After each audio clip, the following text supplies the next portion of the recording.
Hey guys, what's going on?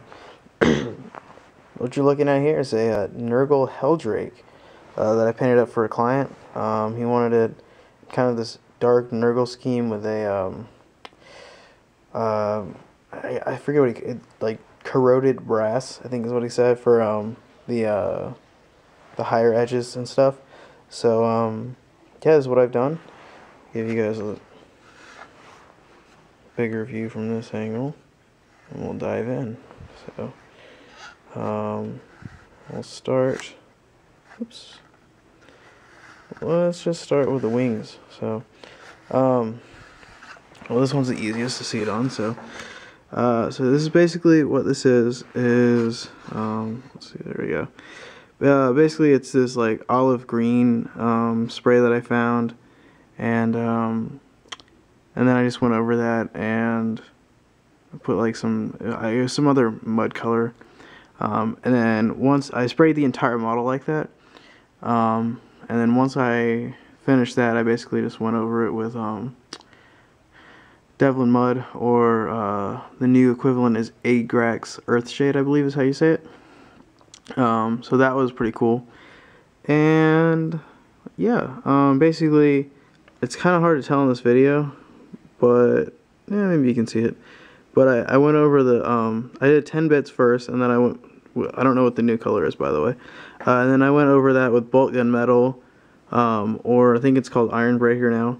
So, yeah, that's pretty much how I did the higher edges on the wings. You got some claws here. I wanted to make those kind of stand out, but still have kind of a, like a Nurgle-y, like, not Nurgle-y feel, but like, I don't know. I feel like the armor is kind of alive almost.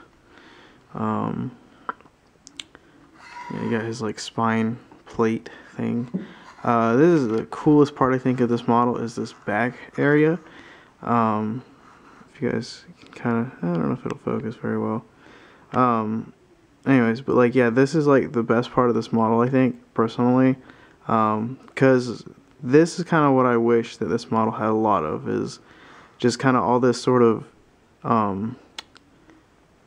I don't know what you call it, like, I guess flesh and stuff, because this is supposed to be like a dragon creature that flew through the warp and kind of just got all these metal parts and whatnot put onto it. And so yeah, I went for the tail part. I kind of made it look like it's bony, just because I think it looks really cool, and it's like, I don't know, I like that.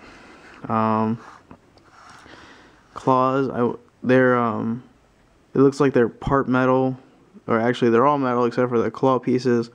So like, you know, when he flew through the warp, his claws pretty much stayed on, but everything else just kind of was like turned into mechanics and whatnot.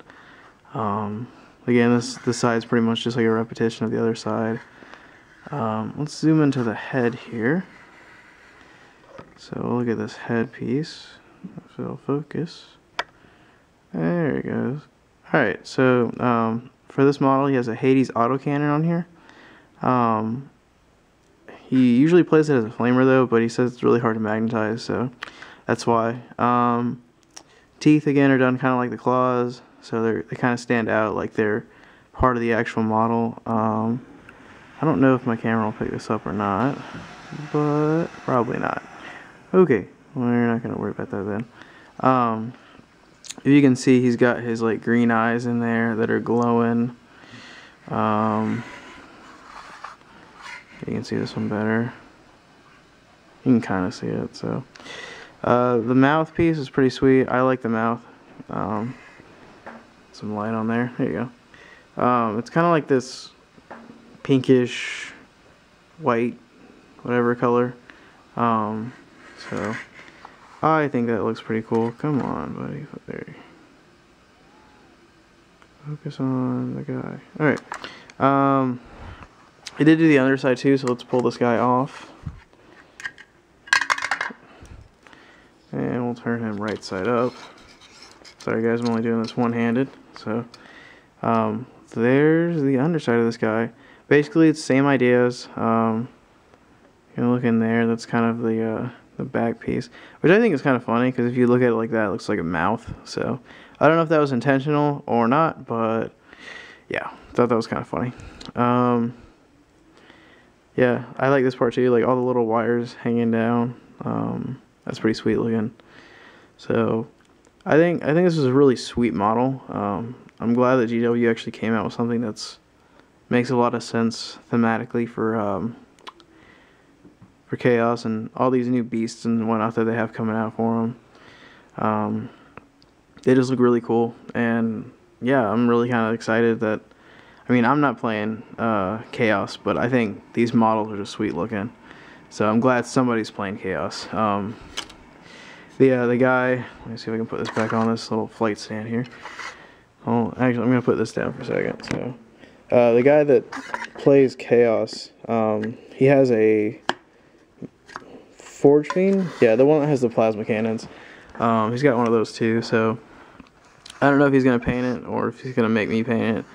Or let me paint it, but I really wouldn't mind if he does it in this same color scheme, because personally I think this color scheme is really cool. Not too hard to do. A lot of people are like going Nurgle, I found, with the new Chaos book, which I think is actually a pretty good idea, because Nurgle is really good. It gives you +1 toughness. Doesn't give you Feel No Pain anymore though, which kind of sucks, but yeah, I think Nurgle is pretty cool. This color scheme is a lot of fun, so if you guys have any questions, leave comments. Let me know how you would do it. You know, what would you change? Would you do it more of a, like, not this green color? Would you do it kind of more of a, like a, I don't know, like a white or something? So let me know what your ideas are for this guy. Would you do a conversion for him? How would you do a conversion? That's always something that I've seen. I've seen a lot of people do conversions for these guys lately. Which I think is pretty sweet. I'm not really a guy that converts a lot of stuff. I'm a painter. But yeah, if you guys have comments and questions, leave them, and I'll try to respond to them. So, alright, well, that's what I've been working on. Thank you guys for tuning in, and I'll see you guys in the next one. Alright guys, more to come.